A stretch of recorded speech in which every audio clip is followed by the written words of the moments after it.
आगे बढ़ते हैं माय डिक्लेरेशन। माय डिक्लेरेशन असल में पूरा एक आपकी इनकम का ब्यौरा है।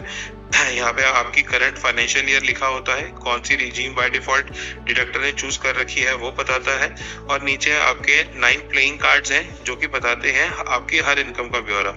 जैसे कि अगर हम ग्रॉस इनकम में जाएं तो ग्रॉस इनकम पे क्लिक करेंगे तो एक ड्रॉअर बनकर आएगा जो कि नेट इनकम आपकी एम्प्लॉयर ने कितनी दी और वो इनकम तक प्रोजेक्शन कैसे बना, आप एक आई बटन के थ्रू जान सकते हैं। इसके अलावा यहाँ पे अगर आपकी कोई भी एग्जामिशन है सेक्शन 10 में, यानी कि कोई एचआरए है या फिर आपका कोई सेक्शन 10 की एग्जामिशंस है जैसे कि ग्रेजुटी है, लिव इनकैशमेंट है, तो अगर वो है तो यहाँ वो माइनस हो जाएगी। और सबसे आखिरी में सेक्शन चैप्टर 16 की डिडक्शंस यानी कि प्रोफेशनल टैक्स और स्टैंडर्ड डिडक्शन। इसको बंद करेंगे तो हम आगे बढ़ते रहेंगे तो हमें पता लगेगा इनकम फ्रॉम हाउस प्रॉपर्टी। अभी बाय डिफॉल्ट ये इस सेक्शन में कुछ नहीं आएगा अनलेस एंड अनटिल यहाँ पे एम्प्लॉय खुद सेल्फ डिक्लेयर करे। सेल्फ डिक्लेयर करने के लिए आपको डिक्लेरेशन सबमिट करना पड़ेगा, जिसकी बात हम अभी आगे करने वाले हैं। उसी तरह यहाँ पे है एनी अदर इनकम जो कि एम्प्लॉय खुद सेल्फ डिक्लेयर करेगा। आगे बढ़ते हैं फोर्थ पे यानी कि डिडक्शंस। अभी सारी स्कीमों के अंदर एम्प्लॉयर को गवर्नमेंट की तरफ से न्यू स्कीम करना मैंडेटरी है। इफ एनीवन अगर किसी को ओल्ड स्कीम की तरफ रुख बदलना है तो वो डिक्लेरेशन के थ्रू बदल सकता है। अभी न्यू स्कीम के अंदर अगर आप नहीं है एटीसी, बाकी ओल्ड स्कीम के अंदर सारे सेक्शंस अवेलेबल है। अगर आप डिडक्शंस के चैप्टर 6 के डिडक्शंस में एटीसी की तरफ जाएं तो देखेंगे आई सेक्शन में कि ईपीएफ जैसी EPF SI premium GPF bonus वाली चीजों को कंप्यूटेशन में लिया गया है पर नेट डिडक्शंस में 0 कर दिया गया है क्योंकि आपकी स्कीम 0 है। अगर आप इसको बदलना चाहते हैं तो डिक्लेरेशन में ओल्ड स्कीम आप करके आगे बढ़ सकते हैं, ये सारी चीजें एनेबल हो जाएंगी। आगे बढ़ते हैं तो एटीडी की तरफ देखेंगे। एटीडी के अंदर आपका मेडिकल प्रीमियम आ जाता है या फिर कोई प्रिवेंटिव हेल्थ केयर चेकअप के अंदर अगर आपने 5000 तक का कोई अमाउंट कैश में खर्च किया हो तो वो भी आप ले सकते हैं। अगर किसी को डिक्लेयर करना है तो हम आगे डिक्लेरेशन में इसकी बात करेंगे। आगे है any other deduction. Eighty C eighty D को छोड़ के अगर कोई भी अन्य डिडक्शंस है उसका ब्यौरा हम यहाँ पे आपके लिए सेव रख रहे हैं। आगे बढ़ेंगे जहाँ पे हम आपका प्रोजेक्टेड इनकम लेकर आते हैं, यानी कि आपका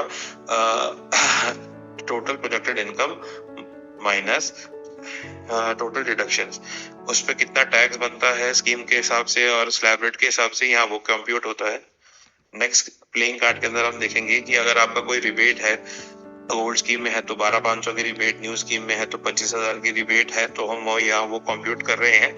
यहाँ पे रिलीफ का मतलब है कि अगर अरियर के द्वारा अगर हमें कोई रिलीफ मिल रहा है तो यहाँ वो कंप्यूट हो रहा है। एंड लास्ट में टैक्स कितना, अगर आपका माइनस में फिगर आ रहा है तो ज्यादा आपका रिफंड बनेगा और अगर उस पॉजिटिव फिगर है तो ये आपका बचा हुआ टैक्स आपके बचे हुए महीनों में और कटेगा। तो इस ब्यौरे के बाद अगर आपको इसमें कुछ भी बदलना है तो यहाँ पे नीचे एक बटन दिया गया है डिक्लेरेशन का। इस डिक्लेरेशन को बटन को क्लिक करते ही आप यहाँ पे आप देखेंगे एक ड्रॉअर खुलता है और लेफ्ट हैंड साइड पे इनकम टैक्स कैलकुलेटर खुल जाता है।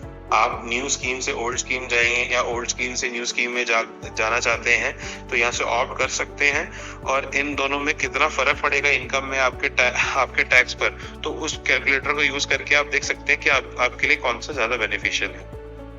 साथ ही साथ यहाँ पे प्रोजेक्टेड और फाइनल का बटन दिया गया है। इस बटन में फर्क ये है, साल के एक फिक्स डेट से पहले तक हम आपसे प्रोजेक्टेड डिक्लेरेशन मांगेंगे। प्रोजेक्टेड और फाइनल में फर्क ये है कि प्रोजेक्टेड में आपको अटैचमेंट्स मैंडेटरी नहीं है, यानी कि इन्वेस्टमेंट प्रूफ देना मैंडेटरी नहीं है, बट फाइनल डिक्लेरेशन जो भी डेट फिक्स होती है उसके बाद वो विंडो एक्टिवेट होने के बाद से आपको फाइनल डिक्लेरेशन में अटैचमेंट प्रूफ लगाना मैंडेटरी है। प्रोजेक्टेड डिक्लेरेशन को आप साल में कई बार एडिट कर सकते हैं अपनी सहूलियत के हिसाब से, लेकिन फाइनल डिक्लेरेशन को सबमिट करना मैंडेटरी है। Projected will not be considered as final और फाइनल डिक्लेरेशन को सिर्फ एक ही बार ही डाल सकते हैं। तो इन फर्कों को आगे बढ़ते हुए हम आगे बढ़ते हैं। अगर आप न्यू स्कीम की तरफ जाएंगे तो आप देख पाएंगे कि यहाँ पे 2 तरह के ही सिर्फ आपको फायदे उपलब्ध हैं एम्प्लॉय को। फर्स्ट है इंटरेस्ट ऑन हाउसिंग लोन और ATCD2। ATCCD2 आपका एडिशनल कंट्रीब्यूशन है एनपीएस की तरफ। अगर कोई इसमें ऑप्ट करना चाहता है तो वो यहाँ पे अमाउंट डाल सकता है, उसको एक्स्ट्रा अमाउंट 50,000 का बेनिफिट मिल जाएगा। अगर और इंटरेस्ट ऑन होम लोन में ये एक कैलकुलेशन है कि आप ये न्यू स्कीम के अंदर कभी भी नेगेटिव नहीं हो सकता, तो आप इंटरेस्ट ऑन होम लोन उतना ही क्लेम कर सकते हैं जितना आप रेंट दिखाएंगे। यहाँ पे कभी भी अमाउंट नेगेटिव नहीं जाएगा। आगे बढ़ते हैं ओल्ड स्कीम की तरफ। ओल्ड स्कीम में शिफ्ट होते ही हमारे पास काफी सारे कॉलम्स एक्टिवेट हो जाते हैं और यहाँ पे मैं लगभग सारी ही डिडक्शंस का फायदा उठा सकता हूँ। जैसे कि first I can employ declare कर सकता है एनी अदर इनकम। उसके अंदर एनी अदर इनकम में अगर सेविंग अलग से है तो आप वहाँ डाल सकते हैं। मैं आपको बता दूं कि सेविंग का डालते ही आप सेक्शन 80 TTA के लिए एप्लीकेबल हो जाएंगे, यानी कि कोई भी एम्प्लॉय जो 60 साल से नीचे हैं उनको 80 TTA के तहत सेविंग में डालते ही 10,000 तक का बेनिफिट मिल जाएगा। और यही अगर कोई सीनियर सिटीजन है तो उसको सेविंग प्लस FD का मिला के 80 TTB में 50,000 का बेनिफिट मिल जाएगा। आगे बढ़ेंगे, आप यहाँ पे अपना HRA डाल सकते हैं कि आपने HRA में कितना रेंट पे किया। आप जो भी रेंट डालेंगे उसके तहत यहाँ पे इनकम टैक्स के फॉर्मूले लगे हुए हैं जो कि आपको बताते हैं आप कितना ही एलिजिबल हैं इनकम टैक्स HRA के लिए एलिजिबल। आगे बढ़ेंगे, यहाँ पे कोई अमाउंट जो आपने LTC के लिए अलग से क्लेम किया हो वो डाल सकते हैं। आगे बढ़ेंगे हम इंटरेस्ट ऑन हाउसिंग लोन की तरफ पे। इंटरेस्ट ऑन हाउसिंग लोन आप डाल सकते हैं। यहाँ पे मैं आपको एक क्लैरिफिकेशन देना चाहूंगा कि अगर आप अपनी प्रॉपर्टी में खुद रहते हैं जो जिसके लिए आपने लोन लिया है तो आप 2 लाख 1 साल में यूज कर सकते हैं मैक्सिमम। एंड अगर आपने वो घर किराए पे दिया हुआ है और उससे इनकम आ रही है और आप डिक्लेरेशन में डिक्लेयर भी कर रहे हो एनी अदर इनकम में, तो यहाँ पे आप अनलिमिटेड अमाउंट एक्सेस 2 लाख की कोई लिमिट नहीं है, उससे ज्यादा अमाउंट ले सकते हो। बट वो ITR में यहाँ पे फिक्सेशन अमाउंट रिटर्न भरते वक्त 2 लाख से ज्यादा अमाउंट नहीं क्लेम कर सकते। मैं एक और चीज की क्लैरिफिकेशन देना चाहूंगा कि HRA में और इंटरेस्ट ऑन हाउसिंग लोन के कॉलम में HRA के अंदर 1 लाख के ऊपर पैन मैंडेटरी हो जाएगा लैंडलॉर्ड का, और इंटरेस्ट ऑन हाउसिंग लोन में आपका पैन मैंडेटरी हो जाता है अगर आपने अपने एम्प्लॉयर से लोन नहीं लिया है तो।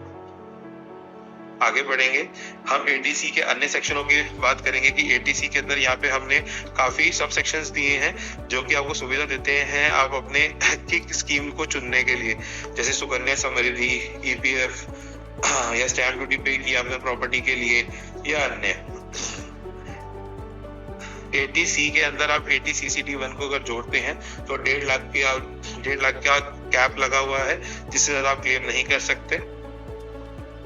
आगे बढ़ेंगे 80D की तरफ। 80D के अंदर अगर आपके और आपके माता पिता दोनों सीनियर सिटीजन है तो आप दोनों 50,000 हजार क्लेम कर सकते हैं। अगर आप में से कोई भी सीनियर सिटीजन नहीं है, उससे कम है, तो आपको 25,000 की लिमिट ही मिलेगी। आगे बढ़ेंगे, इसके अलावा अन्य सेक्शंस हैं जिसके अंदर लिमिट ऑलरेडी फिक्स कर दी गई है, जैसे कि 80D, 80DB, 80U, और अगर आप देखेंगे एक आखिरी सेक्शन है 80G जहाँ पे डोनेशंस के लिए आप क्लेम कर सकते हैं।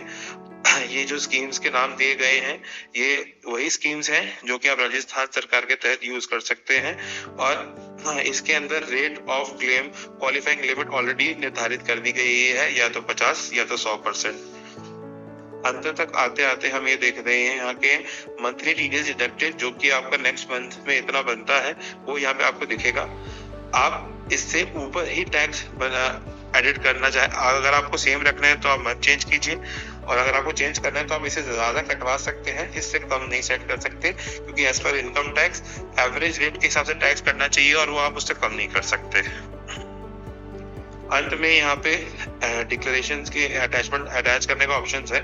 You can choose a section, आपको जिसके लिए इन्वेस्टमेंट का प्रूफ है आपके पास, वहाँ पे आप ऐड का बटन दबाएंगे और अपनी फाइल सिलेक्ट करेंगे। फाइल सिलेक्ट करने के बाद आपको सबमिट करेंगे तो ये आपको दिखाई देगा कि ये रिक्वेस्ट आपकी किसके पास पेंडिंग पड़ी है, और आप अपनी फॉर्म 12 भी डाउनलोड कर सकते हैं।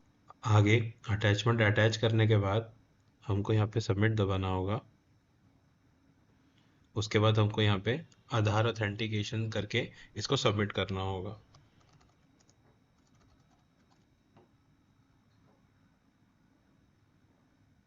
जैसे ही वेरीफाई ई साइन पे दबाएंगे तो ये आधार की साइट पर रीडायरेक्ट करेगा, जहाँ पे हम अपना आधार नंबर डाल के इसको वैलिडेट कर सकते हैं।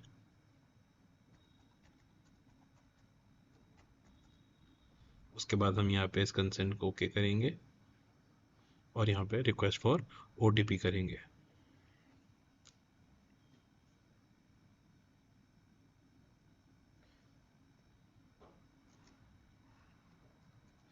ओटीपी डालने के बाद सबमिट पे क्लिक करेंगे और देखेंगे कि यहाँ पे कैसे ये वैलिडेट हो जाता है और डिक्लेरेशन ऑटो सबमिट हो जाती है।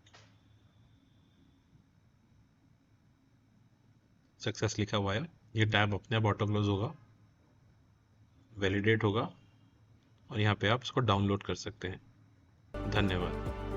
अब ये आपका प्रूफ बन गया और ये रिक्वेस्ट ऑलरेडी आपके डीडीओ के सबमिट हो जा चुकी है फॉर देयर रिस्पेक्टिव एक्शंस।